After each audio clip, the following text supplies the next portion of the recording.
So for me, politically, I think economy is on the top of the list. I don't necessarily blame Biden for this problem. The economy this year, voting will be front and center.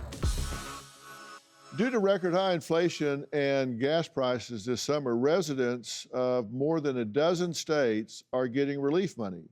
Now, Ginger says that's the only way she can get by. She lost her job and she got sick during the pandemic and says times are so tough that she challenges her children to a game of who can spend the least amount of money. So, Ginger, thanks for joining us. Hi, thank you for having me. You challenge your kids in a way so they can see things differently. So what do you say to them? Well, I mean, to be clear, we're not totally broke, so there's that.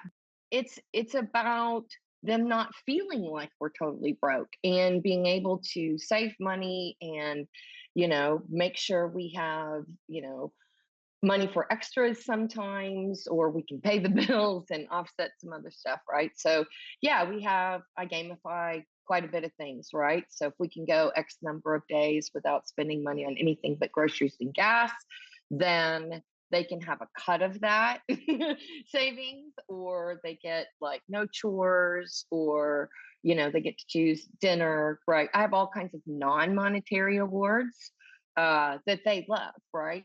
So I'm trying to create an environment of feeling like it's abundant instead of feeling like there's scarcity.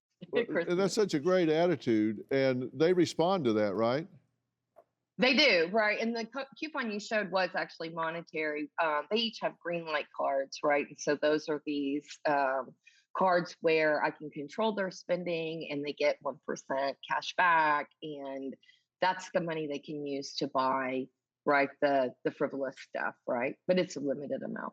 Yeah, and it teaches them the value of a dollar as well. And you say Right. that there's certain things you don't buy that are expensive. Sometimes you don't buy meat, that you stocked up in December and January on Right. certain things. And Right. and this is something that really resonated with me because my mother was this way. You say you don't use paper towels very much. You always just use cloth towels that you can launder and then use again and again and again, and that saves money. Right. A lot, right? The laundry doesn't add up to much. And yeah, so I can just wash them. I mean, sometimes we just do paper towels, but they're not like out and available, right? Yeah. The kitchen towels are. We can use t-shirts, Yeah. right? All kinds of stuff. Yeah, my mother used to do that all the time. You'd wear something for a while and pretty soon it would turn into a rag and you would use it that way. But those are things that you're talking about of being frugal and saving because that adds up, right? Absolutely. Yeah. Paper products get pretty expensive.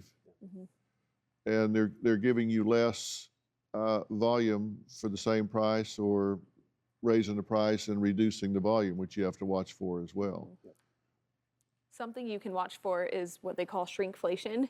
Yeah. So the price is staying the same, but the item that you're buying is getting smaller. And they have it with packaging and food, paper towels, whatever the case is. So you might say, oh, it's the same price, but in all reality, you're getting a lot less of that product. So you just need to watch out for it. Do you have a story or a question for me? Click the link in the description and tell me what in the world is going on.